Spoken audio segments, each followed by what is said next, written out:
देखिए क्वेश्चन जो है तीसरा यहाँ पे दिया हुआ है। एनालॉजी टेस्ट के अंतर्गत हम लोग ये पढ़ रहे हैं। बोला है कि बर्फ का जो संबंध है पानी से, ठीक उसी प्रकार ठोस का संबंध किससे होगा। हम लोग इसमें कोई भी आंसर क्लियर नहीं रहता है जब तक कि ऑप्शन को ना देखा जाए। तो आप देख रहे हैं कि अब पहले हम लोग ये पता करेंगे कि बर्फ का संबंध पानी से कैसे है। तो कभी भी बर्फ को अगर पिघलाया जाए तो वह पानी ही बनेगा। ठीक उसी प्रकार कोई भी ठोस हो, उसको पिघलाने पर वो क्या बन सकता है। तो आपको मालूम है कोई भी ठोस जब हम पिघलाते हैं तो वह द्रव बनता है, द्रव बनता है। जैसे आप यहाँ देख सकते हैं बर्फ को पिघलाने पर जिस प्रकार पानी प्राप्त होता है, उस प्रकार कोई भी ठोस अगर हो, अगर उसको पिघलाया जाए माने पिघलाने के लायक हो, तो वह ठोस को अगर पिघलाएंगे तो वह द्रव में बदलेगा। लेकिन एक ऑप्शन जो है इसमें आप देखे होंगे, आप जब साइंस पढ़ते हैं तो एक होता है कपूर। कपूर वह अपवाद के रूप में है। कपूर को जब भी आप पिघलाने की कोशिश करते हैं या उसको जो है गर्म करने की कोशिश करते हैं तो वह जो है जैसे ही कपूर को आप गर्म करेंगे तो वह द्रव में नहीं बदलता है, बल्कि वह डायरेक्ट जो है गैस में बदल सकता है, बदल जाता है। तो ठीक उसी प्रकार बर्फ का संबंध जो है पानी से था, ठीक उसी प्रकार ठोस का संबंध जो है द्रव से होगा। मैंने ये भी बता दिया कैसे होगा। मैंने अभी बताया आपको कि बर्फ पिघलने पर पानी में बदल जाता है, उसी प्रकार ठोस को पिघलाया जाएगा तो द्रव में ही बदलेगा। तो ये ऑप्शन जो है यहाँ पर सही है। उसके बाद आप देख रहे हैं इसमें क्वेश्चन जो 4 है, क्लॉक का संबंध जो है टाइम से, उसी प्रकार गेज का संबंध किससे होगा। तो पहले हम लोग ये जानेंगे कि क्लॉक का संबंध टाइम से कैसे है। तो आपको मालूम है कि क्लॉक के द्वारा हम लोग जो है क्लॉक के द्वारा टाइम को ज्ञात करते हैं।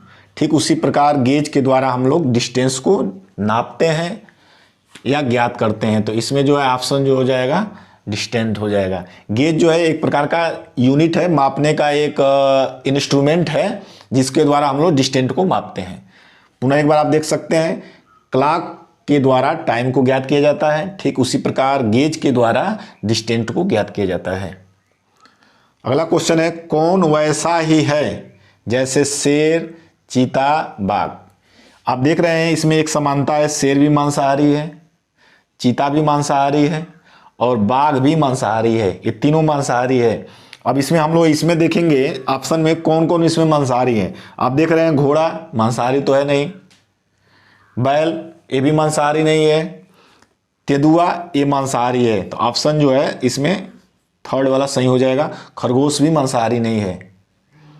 तो आप इस क्वेश्चन का आंसर, क्वेश्चन 5 का आंसर जो है तेंदुआ होगा, क्योंकि क्वेश्चन में बोला था कौन वैसा ही है जैसा शेर, चीता, बाघ। तो इन तीनों में समानता है कि तीनों मांसाहारी हैं। तो ऐसा ही अगर चाहिए तो तेंदुआ होगा जो मांसाहारी होता है ना। इसके पहले जो है हमने क्वेश्चन 5 तक पढ़ा था। क्वेश्चन 6 में आप देख सकते हैं बहुत ही आसान रीजनिंग का क्वेश्चन चल रहा है। देखिए क्वेश्चन ने बोला है जिस प्रकार पढ़ाना का संबंध विद्या से है। आप यहाँ पर तैयार करेंगे, ये जो पढ़ाना शब्द है इसका जो है संबंध विद्या से है, तो उसी प्रकार उपचार का संबंध किससे है। तो हम सबसे पहले ये मालूम करेंगे कि पढ़ाना जो है विद्या से कैसे संबंधित है। तो आपको मालूम है कि किसी भी विषय को पढ़ा करके उससे संबंधित विद्या दी जाती है। उसी प्रकार किसी भी रोगी का उपचार करके हम लोग क्या करते हैं, उसको जो है दवा देते हैं, दवा देते हैं। तो इसमें जिस प्रकार पढ़ाना का संबंध विद्या से है, उसी प्रकार उपचार का संबंध जो होगा दवा से होगा, क्योंकि उपचार करके दवा ही दिया जाता है। ऐसा नहीं है कि उपचार करके जख्म दिया जाए या किसी को उपचार करके एक नया रोग दे दिया जाए या किसी को उपचार करके कहा जाए कि डॉक्टर को ही आप ले जाओ। तो इसमें जो है दवा जो है, इस ऑप्शन जो है सही है। उसी प्रकार बोला है क्वेश्चन 7 में जिस प्रकार बी का संबंध डाउट से है, उसी प्रकार एच का संबंध किससे है। तो आप देख रहे हैं जब आप पढ़ते हैं DOUBT तो इसमें डाउट पढ़ते हैं आप, बी को साइलेंट रखते हैं। यहाँ पर बी जो है साइलेंट रहता है, इसका उच्चारण नहीं किया जाता है, इसको हम लोग नहीं बोलते हैं, डाउट बोलते हैं। यहाँ पर बी साइलेंट रहता है। उसी प्रकार आप देख रहे हैं यहाँ पर ऑनेस्ट है, ONEST, जिसमें यच को साइलेंट रखा जाता है। तो बोला है उसी प्रकार यच का संबंध किससे है। तो यच का संबंध जो है ऑनेस्ट से है, क्योंकि HONEST में हम लोग H को नहीं पढ़ते हैं, अर्थात इसको जो है साइलेंट रखा जाता है। तो क्वेश्चन 7 का जो आंसर हो गया ऑनेस्ट हो गया, जिसका मतलब होता है ईमानदार। यहाँ पर डाउट का मतलब होता है संदेह करना, डाउट करना। अब आप देख रहे हैं क्वेश्चन 8 लिखा है M/S का जो संबंध है आप 13/19 से देख रहे हैं। इसका मतलब ये हुआ कि जरूर M का जो है कोई रिलेशन 13 से होगा और S का जो है रिलेशन 19 से होगा। तो आपको मालूम है जब भी आप A से लेकर के Z तक आप काउंट करते हैं तो इसमें M जो है 13 नंबर पर आता है। यानी M को जब आप काउंट करेंगे ऐसे ABCD तो आप देखेंगे कि जब काउंट करेंगे तो M जो है 13 नंबर पर आता है और S जो है 19 नंबर पर आता है। ठीक उसी प्रकार अगर आप K को काउंट करेंगे तो K को काउंट करेंगे तो A 11 नंबर पर आएगा और J जो होगा 10 नंबर पर आएगा। अर्थात जो है ऑप्शन जो है इसका दूसरा वाला ऑप्शन जो है A वाला ऑप्शन जो है सही है। इस तरह आप क्वेश्चन जो है 6, 7 और 8 को आप समझ गए होंगे।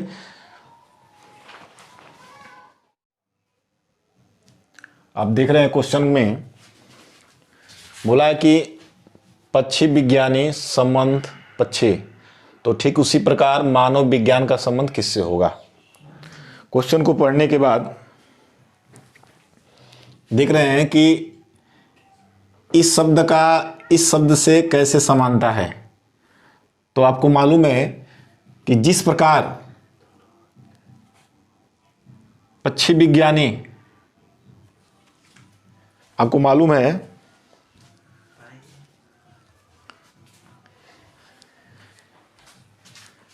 जिस प्रकार पक्षी विज्ञानी पक्षियों का अध्ययन करते हैं, ठीक उसी प्रकार मानव विज्ञानी जो है मानव का अध्ययन करते हैं, अर्थात वो मानव के बारे में जो है जानकारी इकट्ठा करते हैं। तो ये जो है ऑप्शन जो है दूसरा सही है। आपको मालूम ही है कभी भी एक शब्द का दूसरे शब्द से क्या संबंध है पहले ही पता किया जाता है, ठीक वही संबंध जो है तीसरे से चौथे का होना चाहिए। अब अगले क्वेश्चन में आप देख रहे हैं क्वेश्चन 10 जो है आप दिया है कि वृत्त का संबंध जो है परिधि से है, तो ठीक उसी प्रकार वर्ग का संबंध जो है किससे होगा। तो आपको मालूम होना चाहिए कि वृत्त आप देखे होंगे मैथ में, वृत्त को ऐसे हम लोग बनाते हैं, ऐसे होता है वृत्त। तो ये वृत्त का जो ये बाहरी घेरा होता है, आप देख रहे हैं ये जो बाहरी लाइन है ऐसे जो गोल टाइप का जो लाइन बनाया गया है, तो वृत्त के बाहरी घेरे को ही हम लोग इसी को बोलते हैं परिधि। ये जो ऐसे गोल सा बना हुआ है वृत्त के बाहरी घेरे को हम लोग परिधि बोलते हैं। ठीक उसी प्रकार वर्ग का ये जो है वर्ग, आप देख रहे हैं वर्ग की चारों भुजाएं जो है समान होती हैं, तो वर्ग के बाहरी घेरे को, ये जो बाहरी घेरा है इसको हम लोग बोलते हैं परिमिति, परिमिति बोला जाता है। तो जिस प्रकार वृत्त का संबंध जो है परिधि से है, ठीक उसी प्रकार वर्ग का जो संबंध होगा परिमिति से होगा। अब क्वेश्चन जो है 11 आप देख रहे हैं यहां पर, सेना का संबंध जो है सैनिक से है, ठीक उसी प्रकार आकाश का संबंध किससे होगा। तो आपको मालूम है कि जिस प्रकार सेना में बहुत से सैनिक होते हैं, ठीक उसी प्रकार आकाश में बहुत से तारे होते हैं। तो ये जो है ऑप्शन जो है 4 जो है सही होगा। और आपको मालूम है क्वेश्चन 12 मधुमक्खी का संबंध जो है डंक से है, तो उसी प्रकार सर्प का संबंध किससे होगा।